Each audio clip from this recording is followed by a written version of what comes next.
Hi. Welcome to Cassette Take, where you can eject whenever you want. I'm Ethan Tarlow, film and TV producer and screenwriter, along with my friend and colleague Annmarie Lavorada. This is our first episode. You can clear it down. What makes you say that? No You're reason. supposed to tell them. What's wrong with you? No, yeah, we're happy to have you here. It's our first episode of Cassette Take, and yeah, if you listen this far in, you obviously haven't ejected yet, so yeah, we're happy to have you on board. Today, we are going to be talking about Oppenheimer. The smash hit of the summer. Yeah, we're a little late to the party.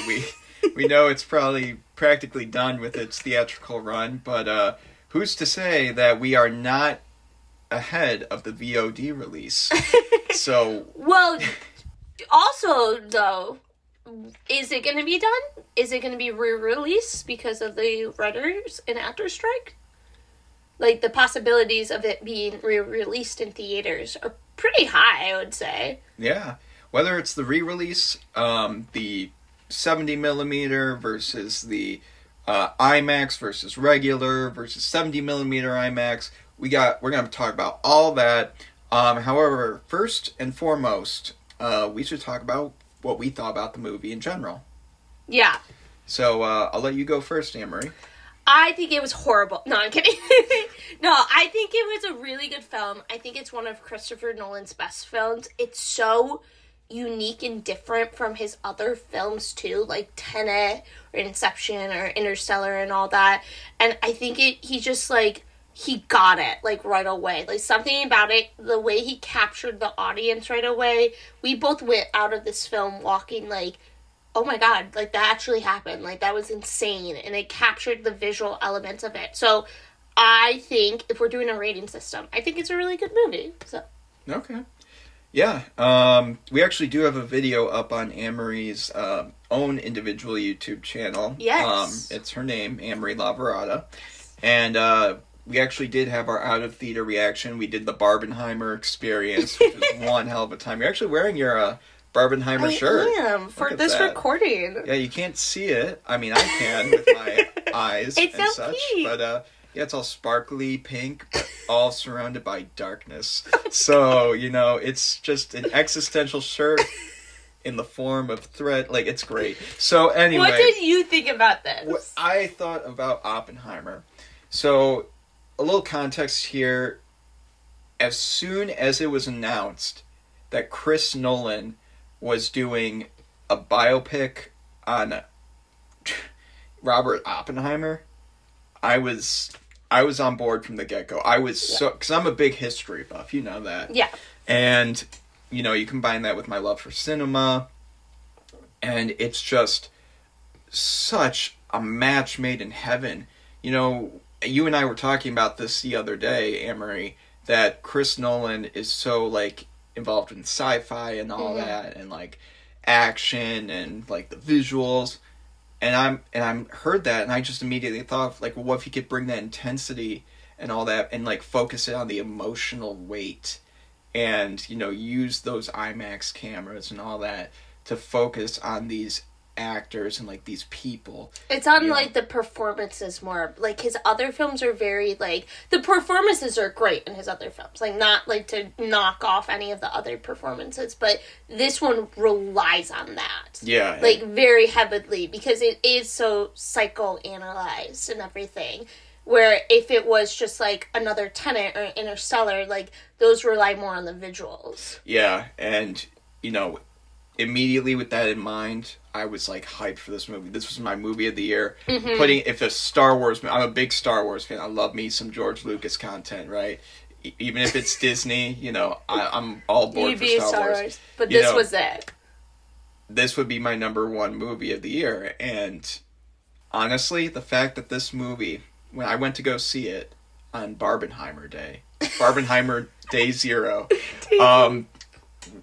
and it exceeded my expectations for something I was already considering to be my movie of the year. It's surpassed. The fact that you can exceed that, that's incredible. That's such an incredible feat.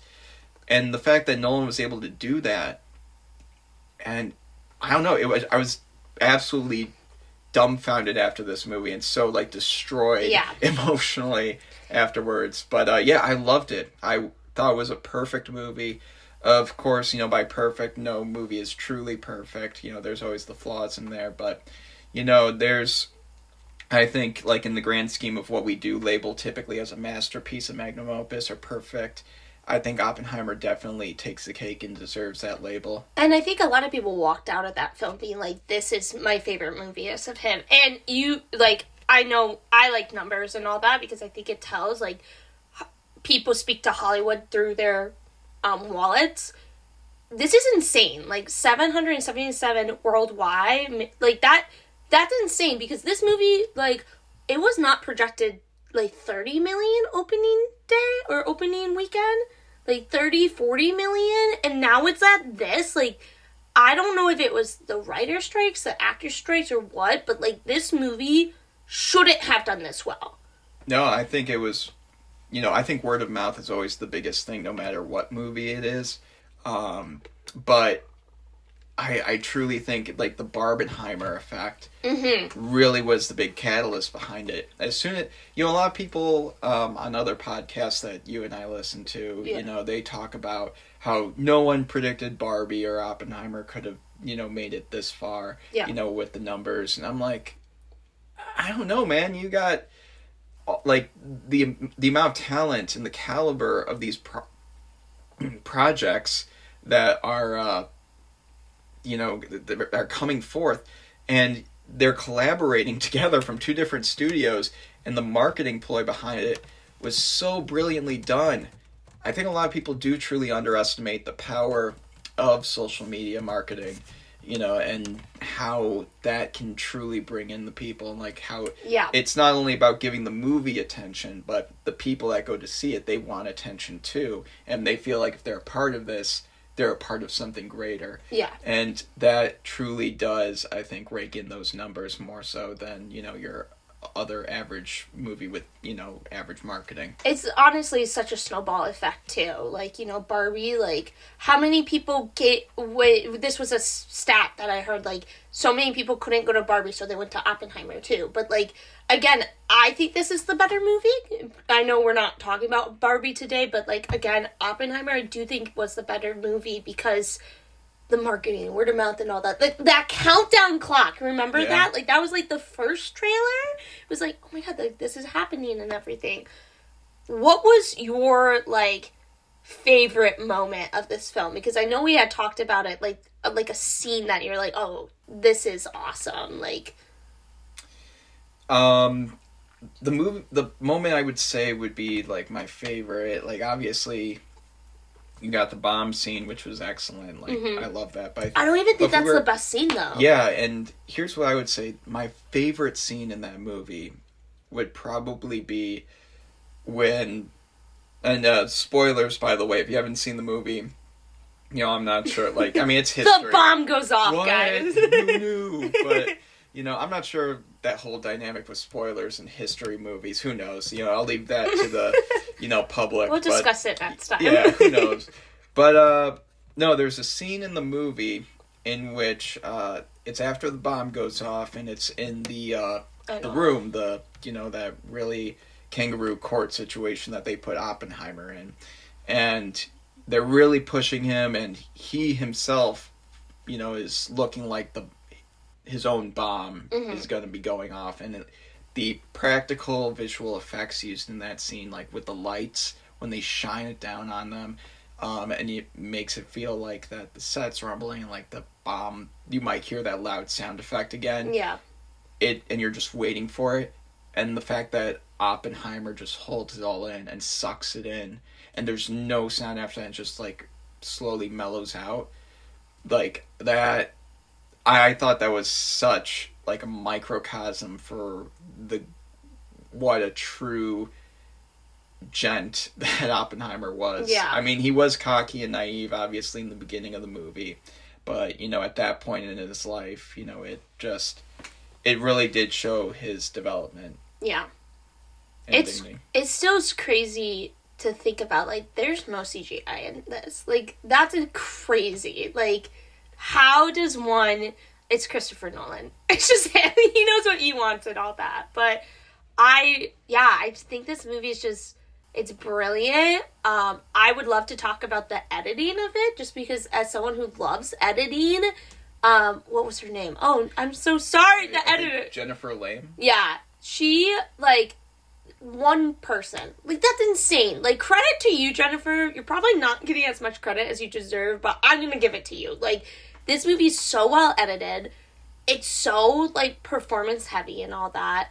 And I totally agree. Like, that was one of my favorite scenes, too. Like, just so much, like, tension building, and he was just, like, held it the whole time. Yeah. And don't let her last name fool you. Jennifer Lame is anything but. So, yeah. I mean, that's... She is truly great. Look at her IMDb resume, like, top-tier editor if there ever was one. Yeah. But, yeah, you know, you and I, we went to see this movie. Well, first, before we move on to that, what was your favorite part of the movie? Again, the bomb scene's awesome. I don't think it's the best scene, though. I think, honestly, there's, like, so many that I think about, but, like, the one that really captivated me, which I don't know why this one did, is when he's walking out. I don't remember. It's before the bomb goes off. He's walking out, and it's not snow, but it's, like, dust and all that, and it's just so visually beautiful for some reason. Like, that scene, I think I'm so attracted to visual elements of it, and that just, like, I could photograph that, and it would be, like, I could hang that up. Like, I love that part of it. And so, again, like, it's not very specific and all that, but, like, just those visual elements for me, like, always hits me right away. So. Yeah, for a second there, I thought you were going to say, like, oh, I'm just so into dust that... I don't know it's why. It's my favorite thing. It's like dust. Yeah, it's so cool. Like that. Like I think of like the Albert Einstein at the end. Like everything. Like Robert Downey Jr. Like there's so many people in this cast that will get nominated, but I hope it's Robert Downey Jr. So. Yeah. Well, he's gonna have to fight Ken. Anyway, that's another story. So yeah, Annmarie and I, we saw the movie together twice. Yes. Along with our friends. Oh, yes. And we saw it once in regular IMAX, aka Limax. And then another time we drove into the city, in Chicago, to go see it in 70mm, regular 70mm. Mm-hmm. We did not see the 70mm IMAX. However, my brother did see it in 70mm IMAX, so I did get a review for it in that. So first we'll give you our takes on the 70mm and regular IMAX, and we'll go from there. I think, well, I'm just more of a digital person. Like, the film part was cool and all that, but, like, it doesn't do as much for me. Like, I don't know. I also, like, didn't, like, picture that as well, so the digital one is just so much better to me. I think Christopher Nolan just relies on it so heavily. So, because the cameras he uses, equipment, so. Yeah, I personally think the difference between regular IMAX and 70mm is obviously one's shot on film, or one's showing on film, the other is, like, digital. But I think if you want more immersion, then you go to see it in digital IMAX. But if you want more of, like, you want to feel in the time period, that this was made, and, like, feel like you're watching it as if it's happening in real time, and I don't mean, like, in the sense of, like, immersion as in, like, you feel the explosion. That's what you would go to digital for. Mm-hmm. For this, for 70mm, that's what you go to feel the whole bit of, like, this is happening right now outside, the theater. Like, we're living in the 1940s, 50s, and 60s and all that. Immersive. Yeah, like, the film grain on there really works for me. It worked for a lot of our friends. It didn't work for you, though. I don't know. Something about it just, like, I think what was nice, though, and I don't know if it's the theater we went to, the sound was awesome when we went to go see, like, the film one. It was amazing. I think it was better than, like, the IMAX experience we had. But, like, yeah, like, I don't know. That was just, like, my experience of it, though. Like, I get it. Every, like, movie's subjective, but, yeah. Was what I like. I mean, you're wrong, but... No! No, It's so good, though. Like, this is such a, like... I don't know. It's like, stunning. Like, you got so many good actors in it and actresses, but... Yeah. And, I mean... Dang, you know, you got pulled up right now, and, you know, we got Cillian Murphy, Florence Pugh, Robert Downey Jr., Emily Blunt, like, right out of the gate, you know, we got some top-notch people in there. And, you know, who do you think will get nominated? Robert Downey Jr., do you think Emily Blunt has a chance? I think all of them do. Really? Yeah, I'm not sure about Florence Pugh, though, just because of how much she is in the movie. She's kind of... I think that was my only thing. She's very underutilized in this film. Like, if I had a nitpick, and this is such a nitpick, I think she's underutilized. Nolan is going to kill... No, I'm kidding. So... Am I wrong, though? I don't know. I don't think she's underutilized. I mean, here's the thing. You can have an actor that's so great, right? Mm-hmm. And be in your movie, and they can play a character so damn well.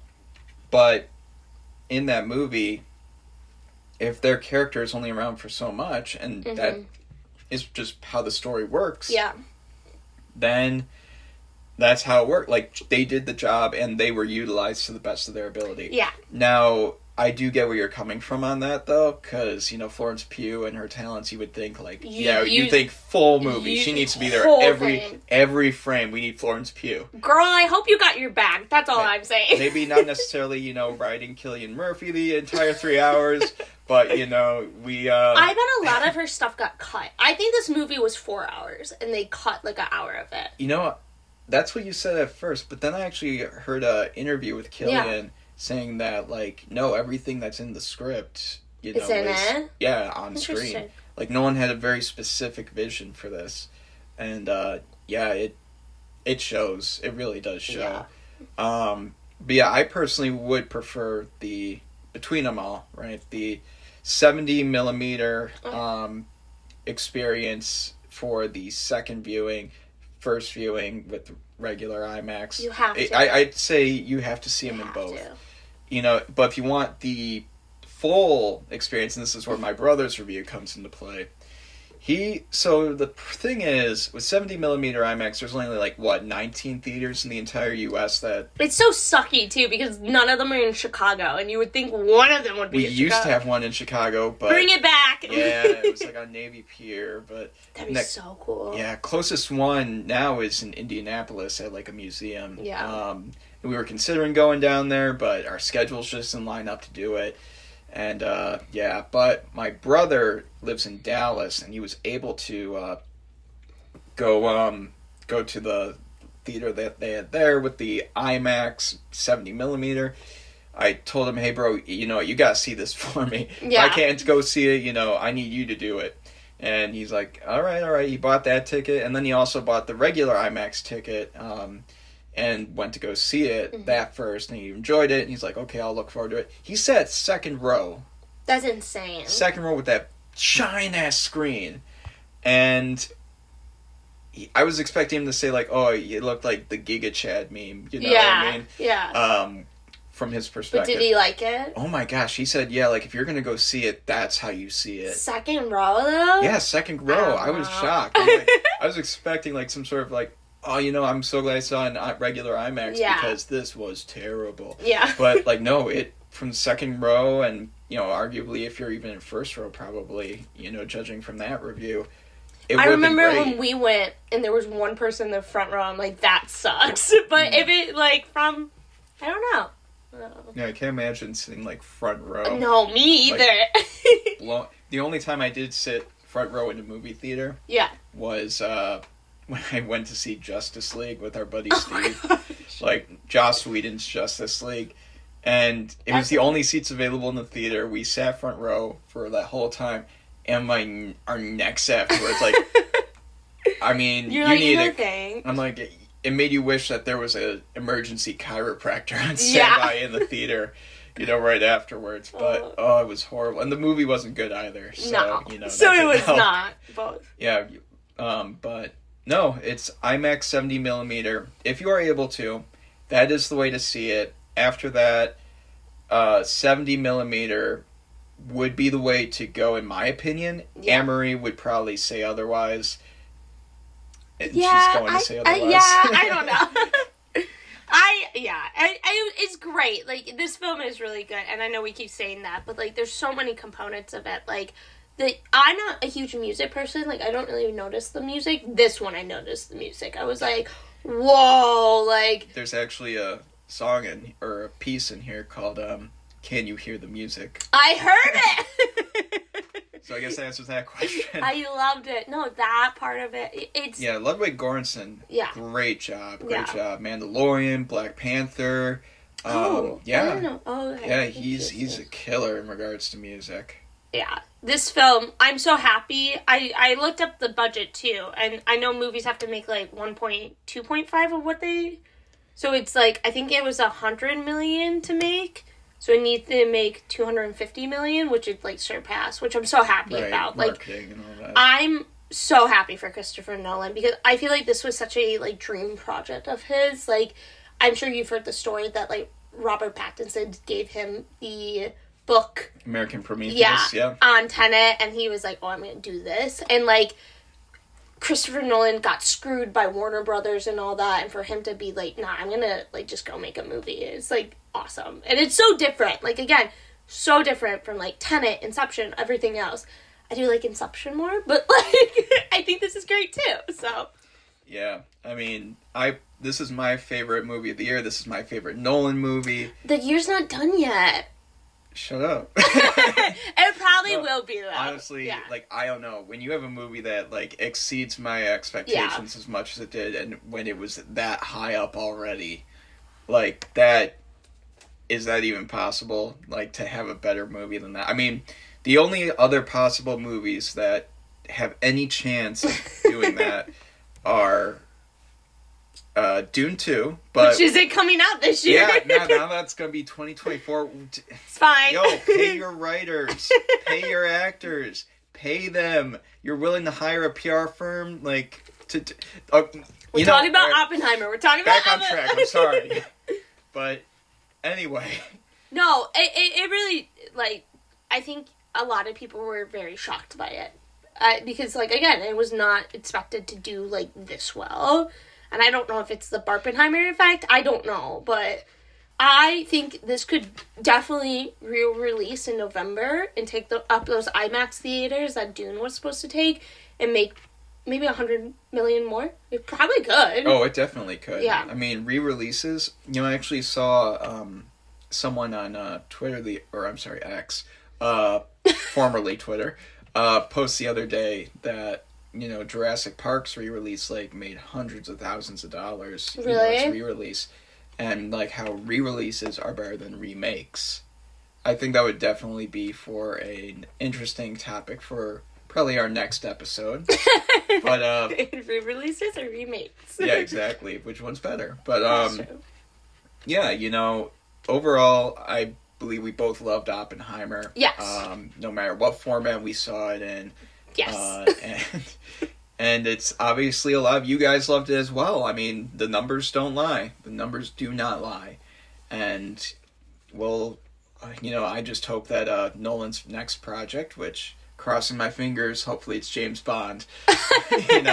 Please, Broccoli family. Please just let him do it. James Bond. I don't know if I want to see him do another, like, biopic like this, personally. But I don't think he'll do a biopic about James Bond. Oh my goodness, can you imagine? No! He doesn't have the Broccoli family, that's why. No, I think he would do awesome as James Bond. And I think, like, he could go make anything right now. He could, so. Oh, he's on top of the world. Yeah. Yeah, I mean, him and Greta Gerwig, like, king and queen right now. Let's go! It's incredible. It's incredible. Do you think Nolan will get Oscar or get nominated? Absolutely. Yeah. Like, if he didn't... Like, what's going to beat him right now? What's wrong with the world? What's wrong with the What's the word? Well... There's no... Well, I mean... Anyway. But, there's no way in any universe that this movie does not get nominated for like best director, best picture. There's 10 best pictures. This is in for sure. You know, it won't win, but it's in. I don't know, man. Like, it's... You think? I think it does. You think it wins? I think it wins. As of right now, I think it wins. We'll see it. We'll see as the year goes on and what projects get pushed back and what projects stay. You know, what projects have legs. You know, there's so many different variables that we'll have to see and how they play out. But this is one we have seen and how it played out, and we can go off of that. And as of now, I have it as my number one for, you know, Academy nominations, Academy wins, and for my own personal win. So, Oppenheimer, if you haven't seen it yet, go see it, please. You know, if your theater for some like is still playing it, what are you waiting for? Why are you listening to us? Go see it. But you know, we're also going to be seeing a movie tonight that is out right now that has gained a lot of traction. And just, it's like, the numbers do not lie with that one either. It's like the biggest movie of the year. It begins with B, and it's... 2 Bs. Yeah, 2 Bs. It's got 2 Bs in there, and it's dominated by one color in particular. What could that be? We'll talk about it next. Look forward to our review of Blue Beetle. Coming up on our next episode of Cassette Take. This has been... Oh man, that's... I love that. Oh. I love this Blue Beetle. It's gonna be great. Alright. So, Annmarie, any final words regarding Oppenheimer or seeing a Blue Beetle tonight? No. No? Okay. Really? Okay. Joking on your smoothie there. So, okay, this has been... Cassette Take. Cassette Take. I almost forgot the name. It's our first episode, so we're rocking it. So, this has been Cassette Take with Ethan and Annmarie. Thank you for listening, and don't forget to hit rewind and get ready for next time. Talk to you guys later. Bye. Bye.